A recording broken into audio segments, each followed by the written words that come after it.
Magandang gabi, everyone. We are here on the first episode of True Pals, where pals are true. So, ang guest natin ngayon ay wala nang ibang introduction needed. Ang top 3 players ng Team True Sight based on the previous season. Palakpakan, palakpakan. Oh, Parang hindi sila masaya doon. Hindi ba sila masaya? Hindi sila masaya, top 3 sila. O sige, top 1 na lang. Mag-away-away na lang sila sa top 1 spot. So, gusto ko lang balikan muna to start this podcast. How was your RDO season? How was your RDO? RDO season daw. Mr. Pugative, how was your Pugative? RDO season? Wag na natin pag-usapan muna yung nuts ko. Pero locally, okay yung maganda yung performance. With the help of the team, 4 yung napanalo kong store champ. Tapos total ng team natin was 5. 6. 6. Oh, 6. 6. 6. 6. So 7. out of the ilan lang sa Metro Manila, nakawa natin probably more than half. So pretty good season so far for us. I say it's pretty good season. Tama ba? Pretty good season? Pretty good season. Pretty good season. Mr. pwede. Misery, how was your RDO season? Store champs wise, wala talaga, wala. I played like 2 store champs. Wala talaga, pwede ginaya. Pero how was your, sabi natin, meta experience RDO season? For RDO, to be fair, I think lahat kaming tatlo, we did well for every regionals we attended. I think for both regionals, we made top 16. You played the 1 regional, and you made top 2! Top 1 and 2 yan for that Baguio regionals. They're my idols. So, Lou, kamusta naman? Leo Croy? Hindi ako nalaro masyado nung RDO season, pero when I played for the regionals in Baguio, It mattered. Wow! I got second. It mattered. So, I just want to rewind a bit kasi nabanggit niya yung nationals How did your preparation look like heading into the nationals? Ako personally, I wanted to look for decks that I was comfortable playing. Mm-hmm. So I guess that was like Water Diana, Wind Seryu. To be honest, I was also interested in Fire Oblation, but then I never really got the chance to try it out. It was mostly Diana and Seryu na I was able to try out. So for you, it's more of like comfort pick first, meta check second. Do you think? I would say it's a mix of both. But I'd really look more into the meta pick first, and then which one I would be interested in playing. So meta read first, then what's comfortable on those picks. Very good. Next, Mr. Wizardry, how did your preparation go? Admittedly, I think same kami ni Pugative. The entire season was a prep for Nats. Yes. The decks we were playing were literally preparation for Nats. We were trying to cross out decks. So, first store champs na in-attended ko was Wolves Den Store Champs. Shout out to our friends in Wolves. Naka-Merlin ako nun. Kasi I really thought, wow, season of Merlin, this is gonna be great. I died to Seryu. Second event, nandun ako ng second event. Genbu? Genbu ako nun, no? Sa ATB. Ayan, Genbu. Kasi sabi namin, Merlin's not working out, let's try a different Pokemon. Okay. So I'm a Seryu hater. Okay. So I tried Genbu. It was bad. It was my worst store champs in years. Pero, the third store champs, regionals na tayo after that. Kasi Whimsy store champs, wala ako, hindi siya Hindi ka naglaro. Tapos next natin was Gaming Live. Gaming Live. Yeah, and then doon nagbago ka na ng deck. Oo. Ito, sinundan ko na yung lead ni Mr. Pugative. Nag-ano na kami. Nag-Water Diana. This was after the Apex success, no? After Yes. Apex success in US Nats. And we were like, if they can play it like that, maybe we can too. So, after Pugative tested it out for Whimsy SC, and then you tested it in ATB SC, and he won everything. We were like, okay, this is probably This is good. This is good. You better, this is good. this is probably our regionals deck. So the night before regionals, I built it, we played it. So how did you do with that sudden change? You were Sixth place. Sixth place. Yes. Very good 4, 5, placing. 4, 5, 6 We na. were 4, 5, 6, 7 sa team. 4, 5, 6, 7. So kids, check your meta. Oo. And tulad ng sinabi ni Lou, check your meta and find a comfortable pick on the meta. Yes. So yun, for the most of it, yun yung prep namin for the season. And then we still had our bootcamps pa. Yeah, we spent a little bit of time sa weekends, especially para ma-test yung iba naming tingin na decks na okay. Dalawang weekend yun. We Dalawang- spent 2 weekends after both regionals. Yeah, after each regional, we would spend siguro the entire day of Saturday and a little bit of Sunday para ma-confirm yung ano namin na, okay, this deck's really good, na ito yung dadalhin namin for Nats. Admittedly, we also tested other decks.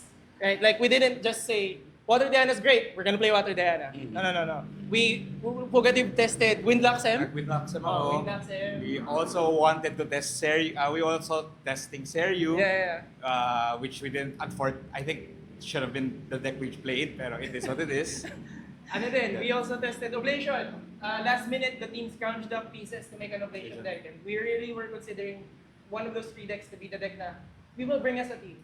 So, eventually, the 4 of us, we were 5 pala. The 5 of us? 5 no? Kaloy, The 5 Tigeo. of us. The 5 of us. 3 of us decided to go Water Diana kasi that's where we felt more comfortable with the most reps for the season, most practice. Leo Croy went with I went with Win Seryu.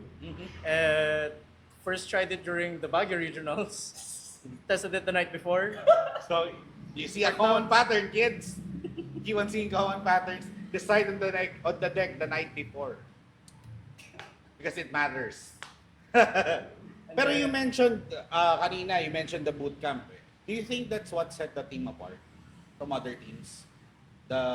Just some teams take pride on their only reps during the season. But do you think the bootcamp approach is a very good approach going into major events like this?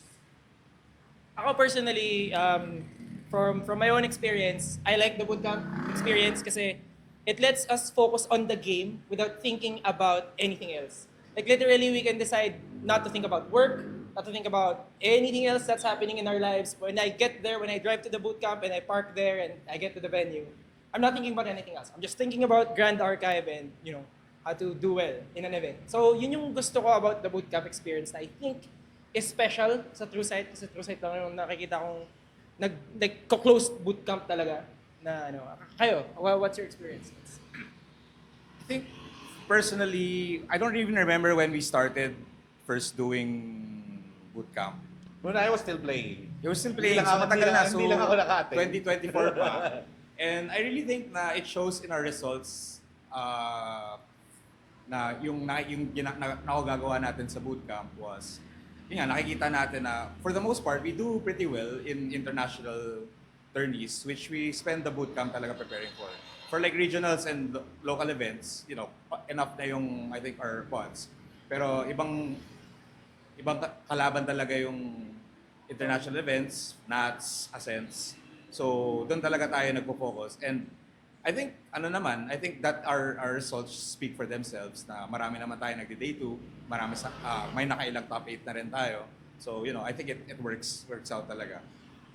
And also, isa sa mga naalala ko rin yun back then, we had this deck breakdown. Dinidiscuss natin yun yung bootcamp.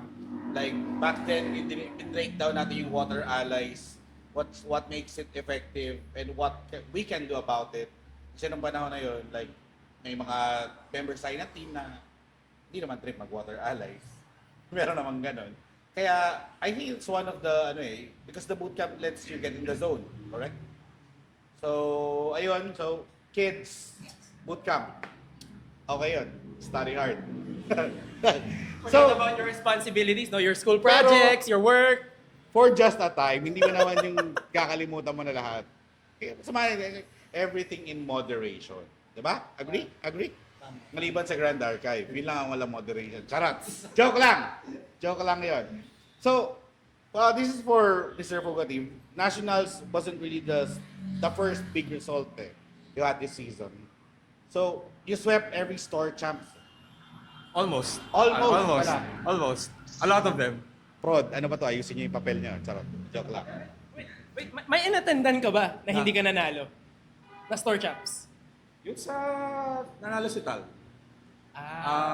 Fortress. Second. Fortress. Natalo ako ni Tal and we ended up going 1-2. Okay, member na rin namin si Tal. True sight. True sight Tal. So, True Sight Tal, shout out sa'yo. Dahil nanalo ka sa isang Star Champs, amin ka na. Amin ka na. So, when did you realize that this season would be this special for your run? Like, personally, past few seasons, naka-Luxem ako. I started playing Luxem back in not season last year. And ever since then, gusto ko mag-ibang deck, pero tinatamad lang talaga ako magpalit. You know, like, I don't want to practice a new deck, I don't want to build a new deck and all that. Pero last season ko talaga napansin na ang hirap manalo with Luxem. I feel like every single match na naglalaro ako, parang kailangan ko manalo. Parang never ko naramdaman na, oy, pwede ako pumetics, pwede kong i-draw to, pwede kong i-ID. Sa Luxem, parang start ako 1 loss, 1 draw. So kailangan ko manalo ng 5 in a row. Struggle na Tas agad. wala akong napanalong store champ ever since nag-Luxem ako, I think. If I remember correctly. So that's 2-3 seasons.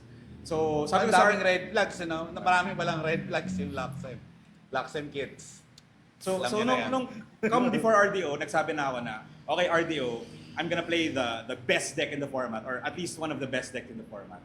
So before the first major event was the season was, well, there were a couple of sword chants here and there. Pero yung Ascent LA, NA Nuts pa rin talaga and Ascent LA sabay. And then kausap ko si Poan nun and nagsabi niya, tinanong ko siya, ano dada mo? Si Poan kasi hindi nagtatago ng deck yun, parang wala siyang pakay kung alam ng ibang tao. Skills. Oo. Skills. So tinanong ko si Poan, okay, ano dala mo? Mag-water Diana ako. Okay, ito yung decklist. So, yung decklist niya, ginamit ko, Carbon copy for the exact. So, habang nag-event sila sa LA, ginamit ko yun for Whimsy SC. And I had maybe one best of 3 practice sa Water Diana. So, and it was against an off-meta deck, parang Water Terraforming lang. So, yun lang yung talaga yung practice ko nun. Tapos dinala ko sa Whimsy FC and napanalo ko agad siya. So doon ko talaga naramdaman yung power ng deck and how it feels to play a stronger deck na for the season. So, kaya parang tapos next week nasa ATB ako and pretty much yun din yung same result. I do pretty well, tapos finals ko against Wolves, against Seryu, and I would clutch out a win and then we would end up winning the SC. So, yeah, pretty much parang yun talaga yung start na pretty good season for True Sight. Talaga. So, do you think, looking back on this season, deciding to chase the meta per se made you Mr. Consistent? I mean, I think talaga eh, this game, it's hard for you to play an off meta deck. It's just much easier to win with a meta deck. It's been proven for so long na, like, if you've been playing, for example, Seryu since I don't know, when DTR, when Seryu got the commands, Seryu has been hyper consistent since DTR. Like, it won an ascent and then it would top 8 ascents consistently. I don't think there was an ascent where Seryu wasn't top 8. Yeah. So, and you know, it was probably the best deck of the format. So like, it's a deck. It's something na, it's something that talaga exclusive. I think, well, not really exclusive, but it's something that unfortunately is something that happens in GA na it's harder to win if you're not playing meta deck. So, did you think na the impressive Store Champs run gave you that morale boost going into nationals?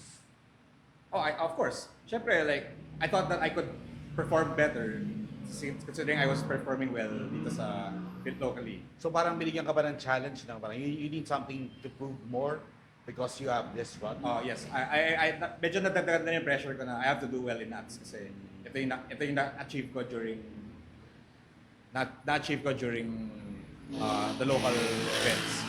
So, yeah. So, let's get into nationals. No? Let's get into nationals. starting from you, Lou, walk us through your day one real quick. How did your day one go? My day one started pretty bad, Hmm? to be honest. I had the game one loss against Water X Yajin. A draw against. Oh no, I won against Aseryu Mirror, and then I lost to Fire Suzaku. So I started out the day 1-2. Uh, After that, I think I won 2 games straight. So 3-2, got the draw, and somehow I ended the day 6-1, which was just enough to get to day 2. Just enough for the cut today. Missouri, how was your day one? Day one, admittedly, when I first sat down, and then we flipped spirits, and I saw Wind Spirit, I was already crying. Fugadev and I went into that event knowing that we had a 70-30 disadvantage to Seryu. Against Win. Yeah, against Seryu specifically, and I knew there is no way in hell I am not fighting a Seryu round one. It's just typical at this point. So I said, I just need to dodge enough Seryus, and I'll be fine. And then round one was a Seryu. So how did the round one go? I got lucky. I 2-0'd the guy and I got lucky. I drew my first 7 and I was like, I can end this game in 3 turns if he does nothing extra special. He did nothing extra special, he died. So kids, again, to win that 70-30% health, just get lucky. After that, the run went great. I ran into a mirror match round 2 and I was very confident. It was against a Japanese player. He was very polite. It was a very nice game. And then it was the fastest game because we were both playing Water Diana. And the mirror is like double aggro with some control. And I got my control pieces. He got his aggro pieces. 1 tactical retreat and it was kind of over. It's kind of over. Game 3, I ran into an Oblation. It was closer, my first 2-1, but it was okay. I got it. And I started strong. I got 3-0. Round 4 was my other Seryu. I fought against a Seryu, si Abby, who got one of top 8 siya nung Ascent Manila, di ba? PTM. Si Abby. Yeah, he Oh, may, was serious. Kaze player, may Kaze yun, Kaze holder. And that was my first loss. We went 2-1. Largely on a misplay pa nga eh. So honestly, the 70-30 odds wasn't bearing its ugly head yet. So X1. Next round was unfortunate. I ran into Kaloy. I ran into our teammate. A friendly fight. We were both 3-1, but I ran into Kaloy. We were really deciding to just ID at that point. Kasi we were saying, if the ID would have been fine, we just needed to still win the next 3 rounds. It would have been the same. If we won there, then someone needed to win 3, someone needed to win 2. If we ID'd there, our chances for having a better seed later on, parang konting, a bit of submarining, kumbaga. We would tank our stats just a little bit para we don't hurt each other too much. Pero, wala. When we were there, certain things happened, teammates were around, and we decided, sige, it's too early to ID. So we played it out. I won against Razor Gale ni Kaloy, which was weird kasi when we bootcamp, I was 0-6 to Kaloy's Razor Gale. So again, get lucky, kids. I got lucky so hard and yun, I ended up 4-1. After that, I beat another Oblation, 5-1. Then I ran into Astra Arizona, a deck I never thought I would see that far into the tournament. Yeah. We were expecting Oblation, Seryu, Water Diana. And what was your standing then? I was X1, 5-1. X1. So there is another X1 Astra Arizona. There was 2 more. There's 2 more. So that was a curveball. I wasn't sure how to handle it. And then their deck was stacked against Water Diana in a way na I didn't expect. So I died. 2-1 naman. It was close. We almost went to time and literally went down to the last hand, game 3, just to see who would win. And my cards just couldn't get there. I was missing like 1 or 2 points of damage. It is what it is. Could have rolled better, pero it is what it is. Then last round, so I went X2. And then last round, I ran into one of the best Seryus in the event. Si Ray Pig. My God. That I got absolutely destroyed. There's no words, just destroyed. You got 2-0.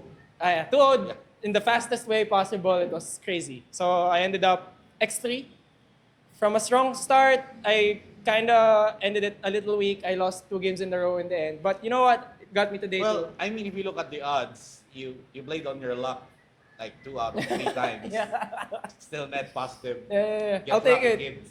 High roll deck. Just play a high roll deck. Mr. Bogatib, how did your day 1 So for me, my first round was against Oblation. Unfortunately, I lost the die roll, so I lost game one. And then when I first went first, I won game two. And then game three, I was already kind of not feeling well because you already saw what happened if you went first. But it just got really out of control quickly. He went first. He passed. Of course, I was playing Diana, so I draw my first 7 and then draw for turn, and I passed. And then he went back up and to turbocharge. So suddenly he has like 10 influence at turn 1. Okay, and then so I do my thing. I went distant. I shoot him, and then he end phase. He shocks into liminal. So suddenly he has like 11 influence, going to level 1. And then in level 1 he breaks my gun with Barukan Acolyte. So at that point, I was like, already, okay, this is probably over. I was just trying my best, and then yeah, a few more turns later, because of like how many draws he did, I couldn't negate his D guy to 3, and then like my entire board got cartered and all that stuff, bad stuff happened. So I lost, and then round 2 I was against TKO. It's a very long. I lost to that round also. It's a long story for another time, but I lost. So I started the day two losses. And I was already like, okay, fuck, I'm kind of fucked. So yeah, I started really bad. And then game 3, I was against Rai. I think it was at that point where it was already kind of affecting me where I should have won game 1, but I missed like an easy play to do. So I had to like focus up on game 2 and 3. So I was able to win that, but I was still 1-2. And then next round I was against Water Diana Mirror, which ended in a draw. So 1-1, and then so basically I had to win my next 3 rounds. my next Ay, 5 rounds. rounds. I had to win five games in a row. 5 straight, yeah. So after that, I fought against RG from Wolves. I won, so 2-1, and then I beat a Fractals 3-1. But another Fractals, for the second to the last round, I think I was against other Fractals. I lost, so I was out of the contention for day 2 already. So at that point, like last round, I just played it for fun, and then yeah, I fought against Wincrux. So it was since both of us were already out of the contention, it was very chill game. So we were just Very having relaxed fun, game. very very very polite, very very just fun game. We were just having enjoying ourselves, playing for the last round of the event.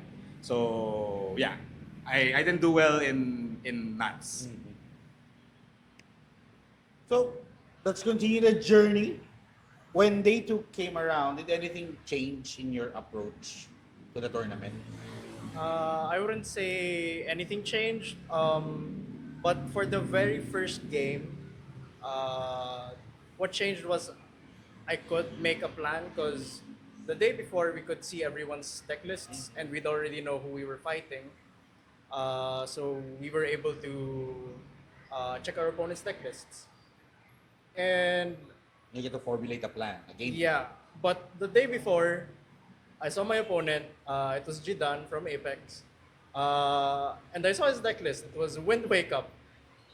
And the night before, I just didn't feel like I could have any chance of winning that game.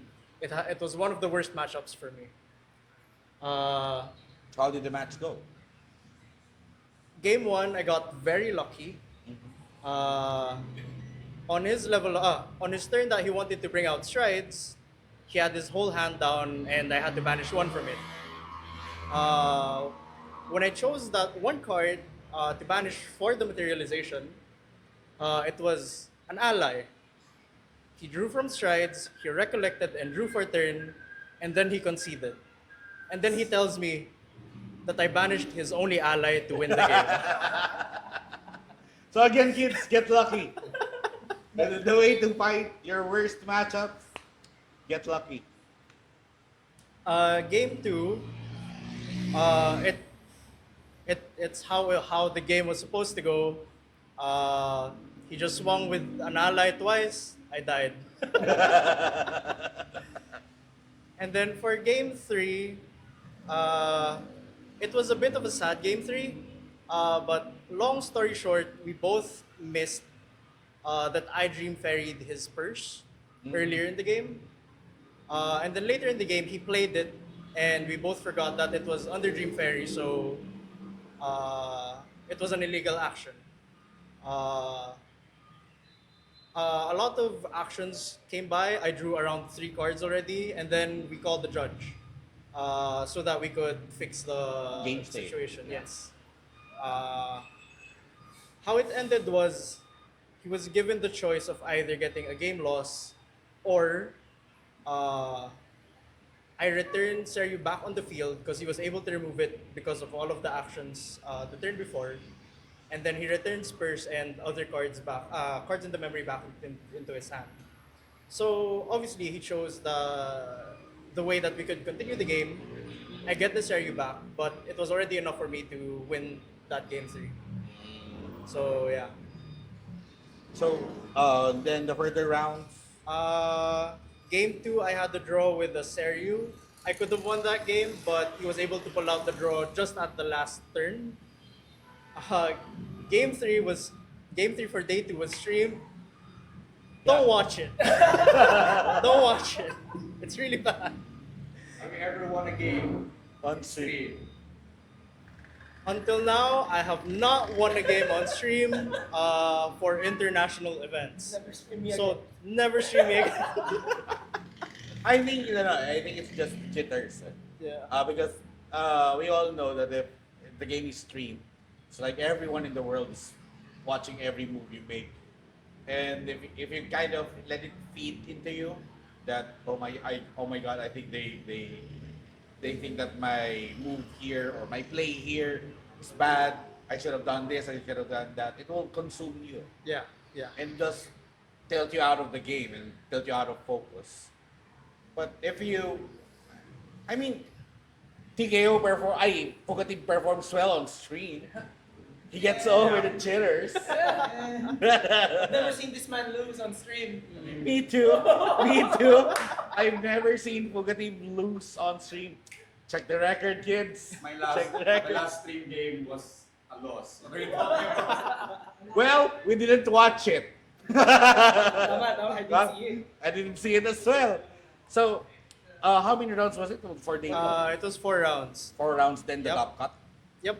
So I had to win that game 3, but sadly I lost. So the last round didn't really matter too much. So it was just for getting a better record. My last round was against the Water Diana, which I believed was my best matchup. So I bet you won I won that that game, game. yeah. Well, Mr. How was your day 2? In terms of preparation, the deck list got uploaded very late. We saw it uploaded while we were waiting for our team dinner. Something special about that team dinner. So TrueSight, ever since Baguio started this small tradition of everybody who goes to that event, if you do not reach the top cut for that day, you have to buy everybody else who top their dinner. So that's just friendly competition among the team. It's a motivational. it's a motivation of some kind. It's pretty nice. I hope we keep doing it. We did it for 2 events. I haven't paid for dinner yet, so I want to keep doing this. Free So meals. this is my fellow free meal enjoyer. So yeah, that was Baga, and then we did this again. So while we were waiting for our free dinner, thank you TKO and Kaloy and Pugatib. But while we were waiting for free dinner, we saw it was Oblation for me. So Lance was there, he played Oblation. He was our Oblation expert from Mythic Tales. Shout out to Mythic Tales for helping us scrim as well in preparation for Shout out, Nats. this is Lance. Yeah, and everybody in Mythic Tales, they're great. So, he had one tech card that was planted explosives, but it was enough to actually scare the hell out of me because I was expecting the foe into planted, and with my 19 HP as Diana, I would already die. They don't even need to set up Oblation. If they wanted to value, knowing that that's the matchup, they can just go double foe planted, and I'm dead. It's over. So, I was very wary of that. I was gonna go hard into going fast. I already beat 2 Oblations in the event, so I was pretty confident going into it. Nothing else was special other than the planted and the additional undeniables to feed the planted. So it felt like, okay, as long as I'm aware of that planted, guess what? Game 1, I still died to that planted. I don't know what it was, but Leo was watching my game and we talked about the game after the fact. I should have since wala pa siyang, he didn't have a 15 cost in Omens yet, I could have distanced myself, because I already saw what was happening, what could have happened. I already saw it. I materialized Flash Grenade knowing I couldn't kill him the turn before, in anticipation of his level 3, so he can't kill me on that turn with the Flash Grenade out. For some reason, when he told me, Omen trigger, I passed. I could have distanced myself just to get ready with Flash Grenade and he wouldn't have a window to kill me anymore. Instead, I passed, he put the Omen down, and when I realized, damn, okay, I to, missed, to okay. damage on the spot, backstep to go distant, okay, oblation, and then I'm dead. I already thought about it. I knew I just needed to Flash Grenade there and I would have been fine. Because I still had healing on my hand to catch the planted. But because I missed the Flash Grenade, I died. So that was game 1. Unfortunately, I needed to win every game on day 2 to even have a chance. So I was pretty chill after that. Game 2, I fought against Wind Wake Up. It was unfortunate for the guy. He also didn't find his allies. I started with a Cheshire, a 5-3 Cheshire, and he had 15 health. 3 turns of Cheshire beatdown. And tactical retreats. It's great. Game 3, I fought against Boy playing Raccoon Seryu, which was we already identified Raccoon Seryu would be our worst matchup. Our friends in Wolves were already running it here in the Philippines. They were getting great results, and every time I scrim with them, I would lose. I already knew that was like going to be my hardest matchup going in. So as long as it was a Seryu running Raccoons, it's gonna be hard. I lost that one because we both forgot. Well, I shot him with the Aether Wing with True Sight in game 3. So we made it to game 3. I'm going first. I played the True Sight one, trying to kill him fast because I already had the lethal in hand. And then, for some reason, he asked me to are you glimpsing? And I glimpsed. Because I don't know why. The thing, we both were used to glimpsing. So when I passed, he was like, oh, you forgot your glimpse. Right. I glimpsed 8 or something because I take aim and stuff. And then when he did his turn, he didn't have any outs. He passed back to me, and then he asked me, "Wait, why did you glimpse?" I'm like, "Right, why did I glimpse?" And then I conceded right there on the spot because there was no fix. There was no fix to that. I would automatically would have been game lost. There was no reason for me to pick up 8 cards and rearrange it. Yeah. So yeah, I lost that game that way. That was my game 3, day 2.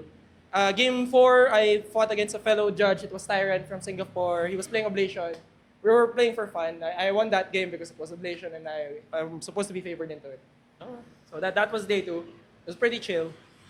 So, looking back on this nationals, what's your biggest takeaway from it? I think I focused a lot of my practice also on playing against the meta decks. So Seryu, Oblation, specifically Seryu, and I didn't even fight a single Seryu. So like I wasn't able to, for example, when I was playing against Fractals, I had no idea, well not really, I had less of an idea of what to do than, because like I didn't actually prepare for this matchup. So like maybe moving forward, it's still fine to test against these decks, and then not focus completely on the things we expect. I think someone said it. I don't remember if it's me or JP, but for example, like Seryu, even if Seryu is the best deck on the format, realistically the chance of you fighting one in a 9-round Swiss is probably at most 3, maybe 2, probably 2, at most 3. So like focusing too hard on one matchup is probably a bad idea, because like suddenly your other matchup becomes worse. It is Swiss, you know, anything you can fight anything in Swiss. You're at the mercy of RNG. You're at the mercy of RNG. So like if you're not prepared for one matchup because you didn't actually play against it any single time, then you're just, you know, in a bad spot. And it also feels like if you lost round 1 on Swiss, then you go to the wild west part of the tournament, where it's like everything is possible. Everything goes. Diba? Yes. It's everything goes. You need to claw back up to the normal tables. Round 3 was wind dry. Yeah, win right. So, Lizard, what's your biggest Honestly, takeaway? this was also my first season of playing the meta. If you go through my record of top 16s and regionals, I always play my flavor of the season. It's been a different deck every season. I usually go anti-meta. So my biggest discovery for RDO is really just play the meta. It was so much easier. It felt like I was playing to quote one of our teammates from Baguio Regionals, I can feel the power. You know who you are. Shout out. Shout out. Yeah, so it was great. Just playing the meta sometimes is the right call, unless you're one of those innovators who can really find counter metas, like what K-Ban did in Nationals. EUNats K-Ban. EUNats, yeah. What K-Ban did in EUNats was like so heads up. Yeah, And- he was playing the anti-meta. yeah, yeah. He was playing anti-meta, and if you weren't that kind of person to find that, It was a very good read. yeah. It was a very good read. So playing the meta, there's no shame in playing the meta. Yeah, there's no It's shame. my learning. As all of my teammates would say, we're all Seryu haters. Yes. None of us really wanted to play that deck. But I believe that it was one of the better decks to play for the event. So I went with that. And same with JP, playing the meta won't hurt. Actually, guys, for the record, meta means most effective tactic available. So kids, play the meta. And then always having a good mental attitude for the whole day is really important. Same with this year's Nats and last year's Nats. I started off with 2 losses early in the day. And in both seasons, I was able to get to day 2, clawing my way back up the standings. I think that bringing water, bringing some Stay snacks hydrated. is very important because even for this season's Nats, Bring snacks. You want to bring snacks? Yeah. Bring snacks. we didn't Shout even out. have a lunch break. So, I think that goes Yeah. to the more international events. There's no real Yeah. lunch break. So sometimes some people say that bring the aggroest deck possible so you have more time in between rounds to get to grab something to eat. But yeah, sometimes aggro is not the meta. And play to the meta sometimes allows you to finish faster. And you get to sneak in some bites and some drinks as well. And with that, we conclude our main portion for our quick talks. And with that, we will be moving to the lightning fast round. Lightning fast round. So for this, Lou will answer first, then Wizardry, then Fugitive. I'll hold the mic. Yeah. It'll just be real quick. I'll give you one question and just answer. Are you ready for the lightning fast round? Ready. sure. Okay, ready. All right. Number 1, favorite hero. Nico. Shell. Sabrina. Lorraine. Up. That's the spirit. Favorite card. Roton Squirrel. Grim Pastiche. Creative Shop. Nice. Most underrated card. Most underrated card. Gildas. Grim Pastiche. Windmill Engineer. Okay. Most overrated card. Creative Shop. Oh, spicy. Channeling. Benta nyo na sa akin 1.8. Fractal of Waves. Fractal of Waves. Favorite archetype. Automaton. Shell Toolbox. Wind. I don't know. Pinalay.